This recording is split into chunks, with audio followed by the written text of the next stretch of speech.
Good morning, fans of Blue Smoke and Black Ink, the podcast where you can sit back and blow off a cheap cigar, or if you'd rather just enjoy a 30-minute sit down with some of America's finest writers.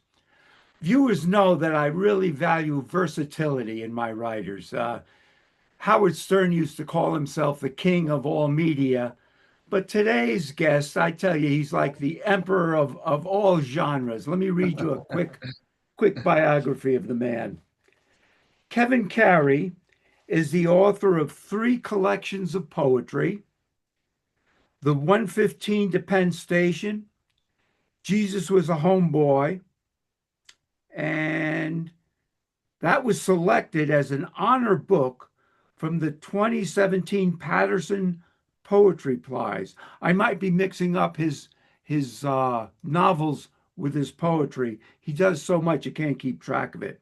Mhm. And there was a recent released book, Set in Stone, a chapbook of fictions. He's also a filmmaker, a playwright. His latest stage play, The Stand or Sal is Dead, a murder mystery comedy, was presented in Newburyport, Massachusetts at the Actors Studio. Before Kevin came on, I just took a minute to jot down some of the genres this guy is capable of doing. He's a crime writer, he's a poet, he's a children's author, he's an essayist, he's a political activist, he's a filmmaker, he's a television writer, he's a playwright, he's a professor, he's a writing teacher, he's a basketball coach. I think he might even be a snake handler, but I'm not sure about that one. Kevin, how the heck are you? Let me get you on the screen here. Maybe you are already. Good morning. Good morning. Thank you for that, Jim. Yeah, Okay. I'm still working on the snake handling. I haven't got it down yet. Okay, we'll have to do a new presentation once you can handle that.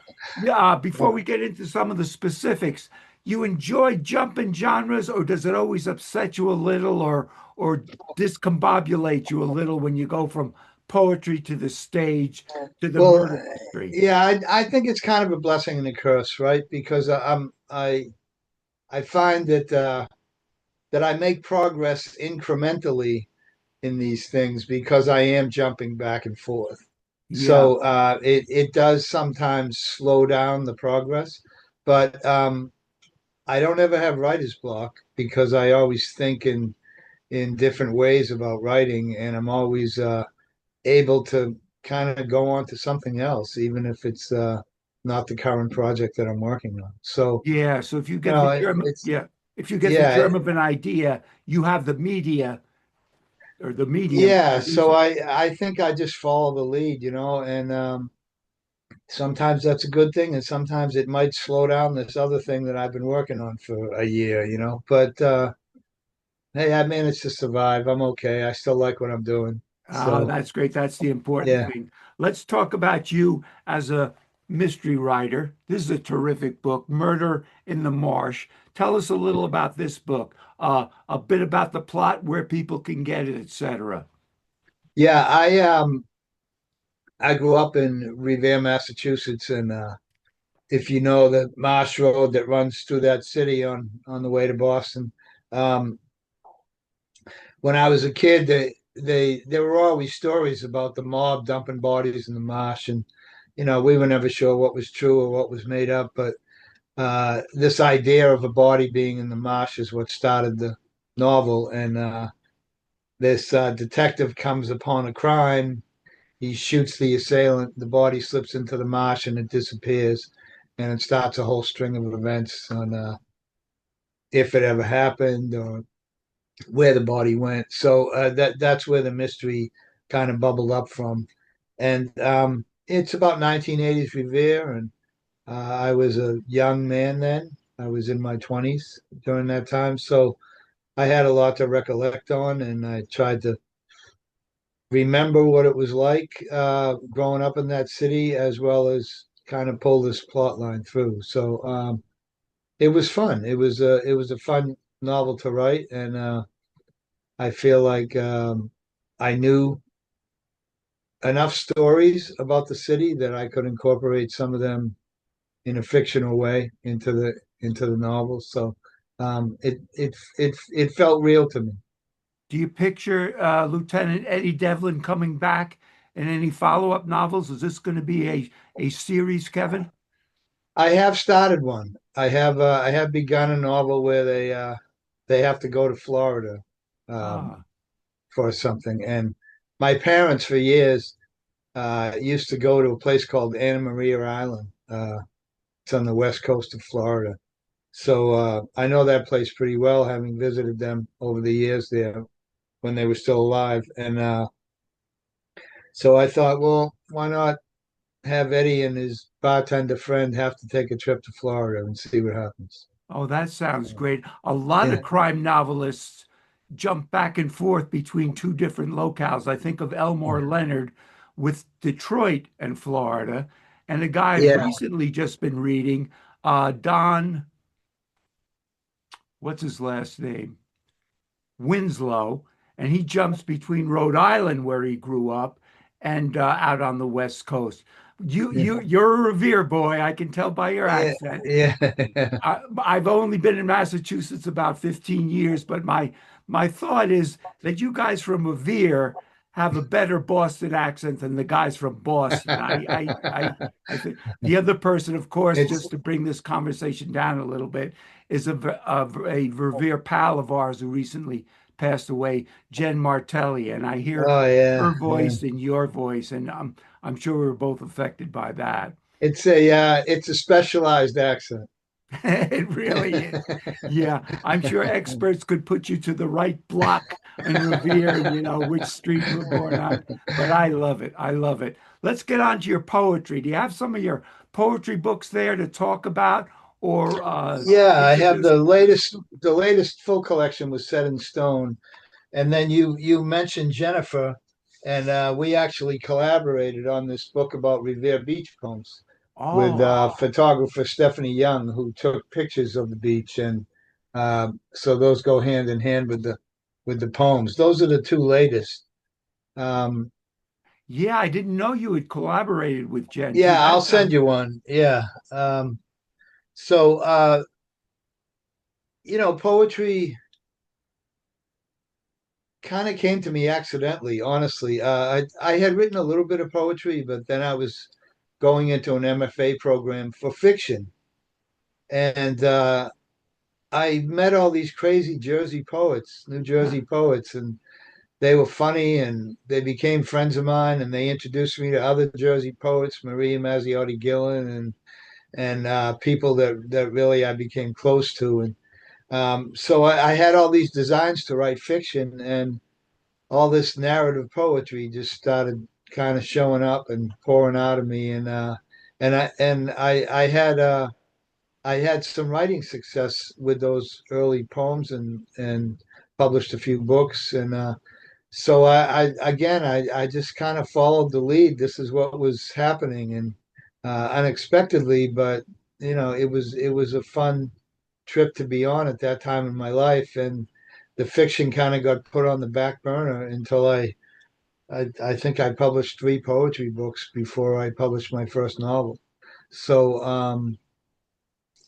I was open enough to just kind of go with what seemed to be happening at the time, do, and does the length of the story or the complexity, I don't even know if you want to call it a story, but does that enter into which genre you're going to jump into? Let me see if I can verbalize that better. Let's well, say, I think I have a good example of that. I oh, think I know good, what go you're ahead, talking tell us about. that. I had this poem that I tried to write. My father had passed away, and I was writing this poem about my father coming digging his way up out of the grave and coming to Thanksgiving dinner and sitting down with the family. And it was meant to be kind of lighthearted, but it just never worked as a poem. I just couldn't get it right. And then I wrote it into a short story, and it bounced around and made some noise in a few different contests and stuff. So I think that can happen a lot. You can kind of just not be in the right genre for the story or the poem that you want to tell, and so that kind of made me aware that sometimes I might have ideas that just don't fit and they Yeah. need to move to the next thing.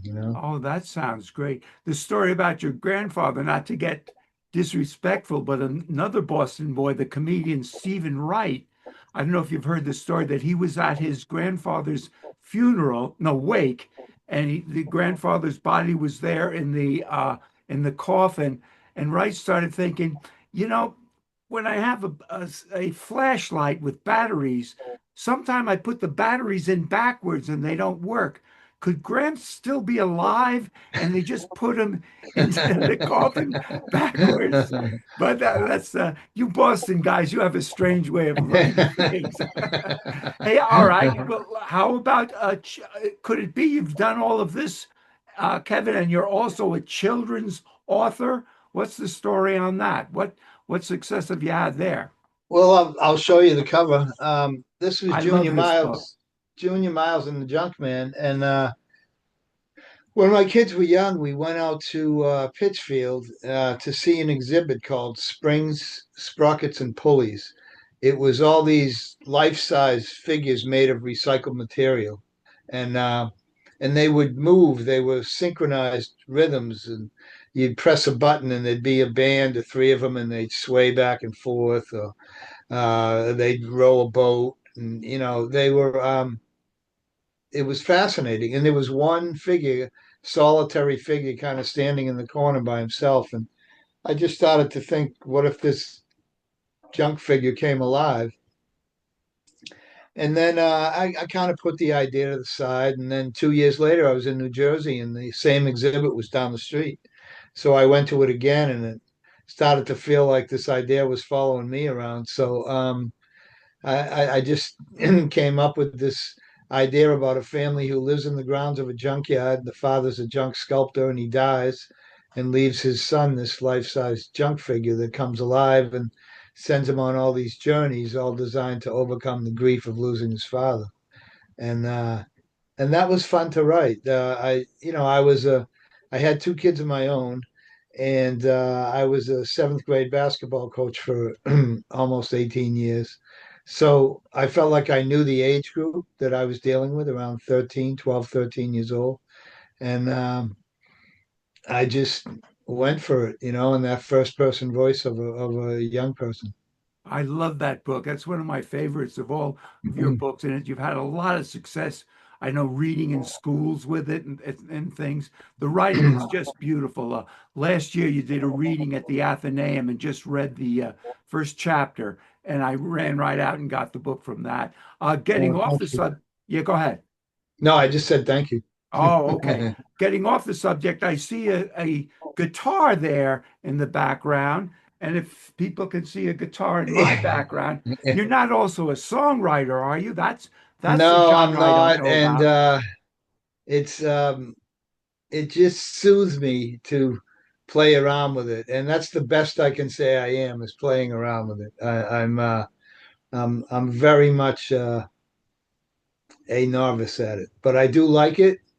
I like looking at a song and seeing if I can come close to making it sound the same. Oh, that's great. Which sometimes it does and sometimes it doesn't. But I squirrel away up here in my office at home, and maybe an hour a day, I just kind of fiddle around. And I don't know. Some days I go, wow, I think that really sounds like a song. And then I'll pick it up the next day and I'll be like, oh, I got a long way to go here. But you at least have taken the first few steps of being a songwriter then, huh? Well, yeah, I don't know. I haven't really tried to write a song. So who knows, Okay. maybe down the road, but I have Yeah. to see if I can just get the song right first. Oh, I hope you do try it. A few last month we had Tom Rush as a guest on this program. Oh yeah, And yeah. I don't know if you know him, but he's a I terrific. do. Oh, he Yeah. just does great work. Okay, let's come back down to Earth, even though the Earth we're coming down to is not everybody's favorite.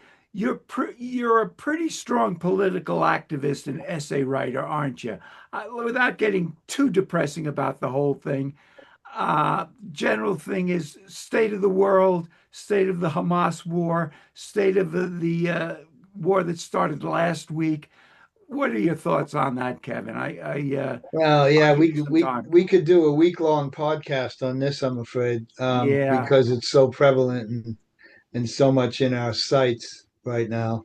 Um, I don't know. I had a conversation with someone the other day, Jim, and I said, I'm going to be 69 years old in March, and this genocide in Gaza is the worst thing I've ever seen in my life, and I just can't put it any other way. I mean, 30,000 children have been killed in this, and so I have been a Palestinian rights activist from my armchair mostly, but I just think the world has has mostly kind of ignored what we're complicit in as a country and where my tax dollars are paying for the bombs that have caused that genocide. And uh, I feel like it's at least the least I can do is be vocal about it. And I don't, some days I don't see it getting any better. We have a ceasefire and the bombs keep coming. So um, I don't. At the top of it, to me, I think it's a billionaire problem, yeah, and I think the people that benefit from war of any kind of war want to keep the wheels turning, and they want to be able to have to make more bombs because they've used up the ones that they've had, yeah, and they benefit. It's the richest people in the world, and the people in charge underneath them, where our elected officials, they don't seem to care about people really. They just seem to care about staying inside that country club that they're in. And sorry to be so bleak, but no, yeah, I'm not sure what the answer is.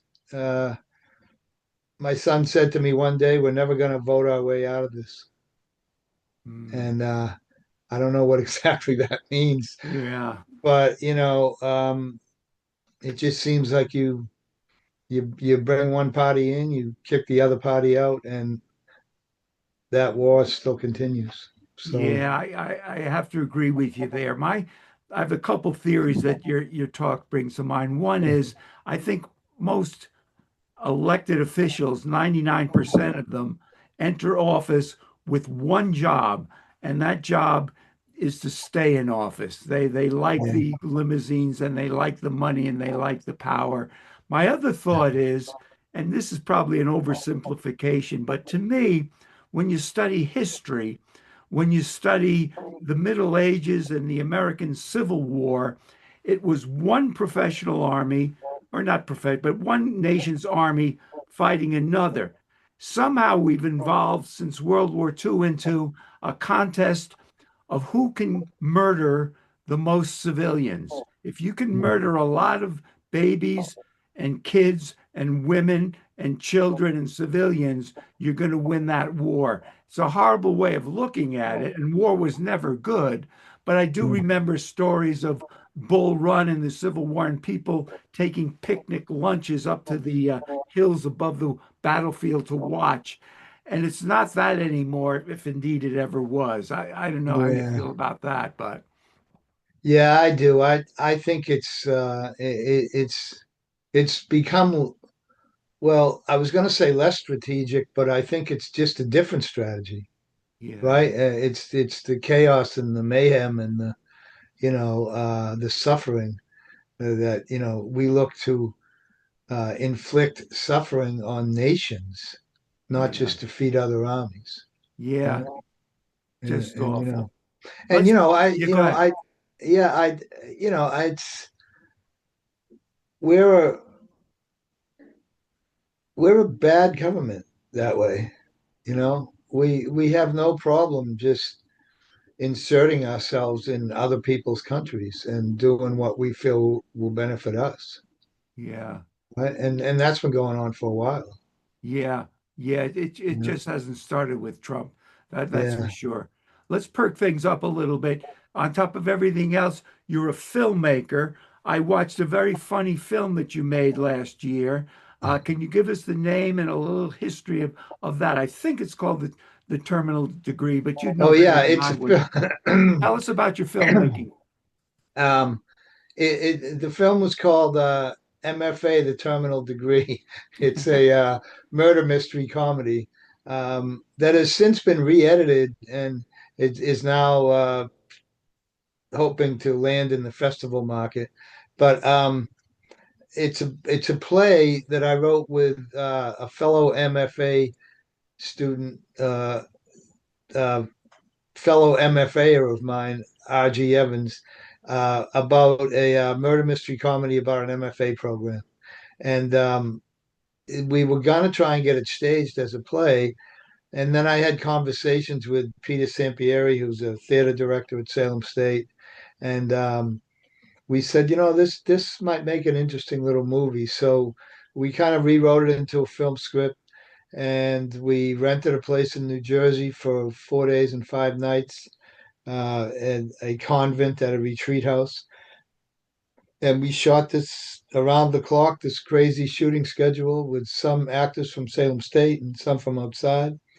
And it's really silly and full of puns and kind of a knock on higher ed. I was just at the AWP conference in Baltimore, and I was going around to the MFA programs and giving them a little card about the movie and saying, maybe you'd like to show this on campus. I'm sure you offended some of the Well, some of literary. them, yeah, but some of them were laughing. So, Oh, you that's never know. great. Yeah. Your first couple days of shooting, did you mostly leave it in Peter's hands, or did you start learning the Well, we kind mechanics of of where to put the camera, yeah, things we like kind that? of co-directed it, and Peter did a lot of work with the actors prior to us showing up there. And then we had two cameras, two of the same cameras, the Sony A7S, and we would split off and do scenes that we could do independently. And then when there were scenes that involved everybody, we would be there together. So it was really kind of a guerrilla shoot. We were just all over the place and just getting something when we could. And then I sent a couple people back to get some pickup shots. And the place we shot at, I do a writing weekend workshop with the poet Maria Mazziotti Gillen. So when I went back for one of those workshops, I actually shot some more pickup stuff of the location and stuff. So I think we finally gathered enough to put a film together. And then after a screening we had in Salem, I went back in and edited and turned the film to black and white and just fixed some sound issues and made some changes, some slight changes. So I think it's a better product now. So I'm hoping we can get picked up somewhere. Give us the name of it again, Kevin. MFA, the terminal degree. And you're saying you actually also did the editing, the physical putting of I the did, cutting yeah, of the scenes. I had done a lot of editing in my lifetime in different projects. And years ago, I had a film and video business with a guy, Really? and we would do a lot of commercial stuff, but every once in a while, we'd come up with a short film idea of our own. So I've kind of grown through the editing process from the from the Steenbeck table to the old reel to the old deck to deck video system to now to the computer. Boy, So yeah.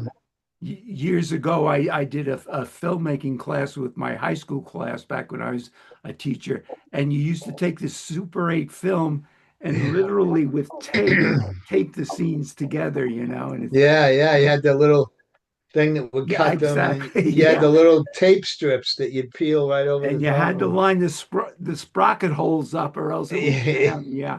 And Yeah. my grandson's a film student now out at DePaul University in Chicago. Oh, And good the for him. things he can, yeah, he can do in about 30 seconds. It used to take me, 30 years. But you're a professor too. You teach at Salem State University, don't you? What I do, courses do yeah. you offer, and what's your schedule like there? I teach a lot of writing courses, sometimes intro to creative writing, oftentimes uh, workshops in fiction or screenwriting or in poetry. Um, I teach some film classes. I'm teaching a film analysis class in the fall, and I every couple of years they'll run a short film class where we the students do filmmaking exercises, and then we make it. They make their own short films for a festival at the end of the semester. So that's a really fun class. You just see how creative some of these kids are. Oh, gee, that's terrific. And you also have worked with younger kids.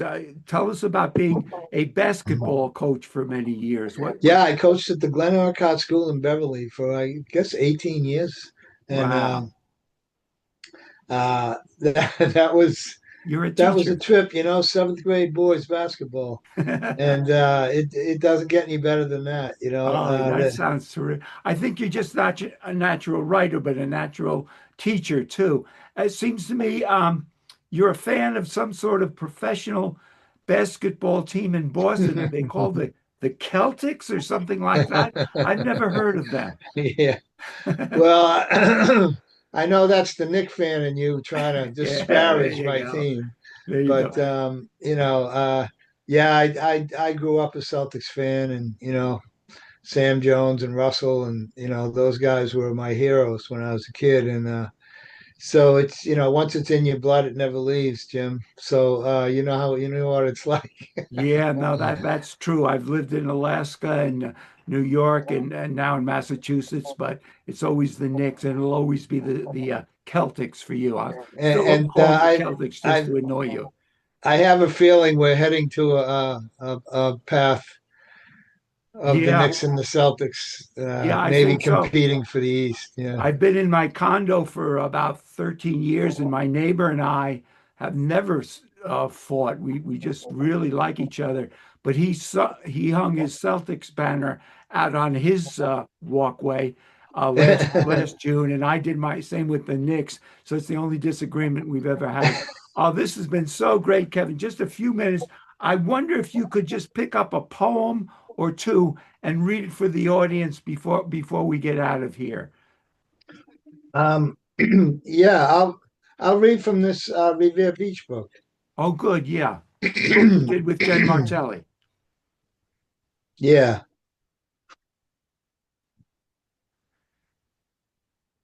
Here's one called Diving Horses. Once they charged to see a train wreck on Side Beach, watched horses diving 30 feet into a pool, paid 5 cents to look at premature babies in incubators. As a teenager, I saw the last remnants of the arcades, one wooden roller coaster they tried 10 times to burn to the ground, and the rotating neon line of bar rooms, the Ebb Tide, the Mickey Mouse, Sammy's Patio, the rock and roll, the disco, the punk, the bikers, the strippers, the wise guys. But once when I was 6 years old, I walked with my father at low tide, the Nahant Beach Causeway on one side, the staggered Boston buildings on the other, a plane flying low to Logan Airport. We held hands and stepped over the ridge mounds of packed sand, the scattered strands of seaweed brushing my ankles, the salt air, the smell of suntan lotion, the seagulls. We walked to the edge of the channel, the boats an arm's length away, the neighborhood behind us in the distance. I remember it was late in the day, the sun hazy and starting down. We stood looking back at the tiny houses, the neat lined streets, until the water rose slowly around our legs, the small, cool waves pushing us home. And somewhere out of sight, I heard the faint chimes of an ice cream truck. Wow. That's just great. You're an amazing guy, Kevin Carey. I sure appreciate you.